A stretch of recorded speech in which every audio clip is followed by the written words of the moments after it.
నమస్కారం. ఈటీవీ 360కి స్వాగతం. ముందుగా ప్రధానాంశాలు. కొలంబో మారణకాండకు స్థానికంగానే కుట్ర, సమాచారమున్నా అడ్డుకోలేకపోయామన్న ప్రధాని. ఉగ్రదాడులతో సంబంధమున్న 13 మంది అరెస్ట్, నేషనల్ తౌనీత్ జమాత్ ముఠాపై పోలీసుల అనుమానం.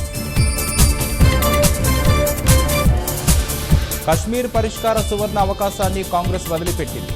సిమ్లా ఒప్పందంపై ప్రపంచ ఒత్తిళ్లకు తలొగ్గారన్న మోదీ.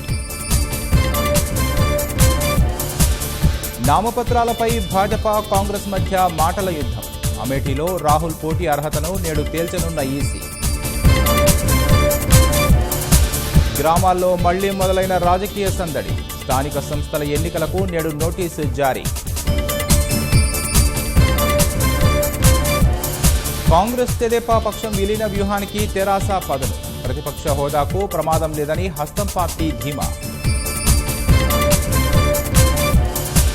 ఇంటర్ ఫలితాల్లో తప్పులపై విచారణకు త్రిసభ్య కమిటీ. పరిస్థితిపై గవర్నర్ ఆరా 3 రోజుల్లో పరిష్కరిస్తారన్న కేటీఆర్.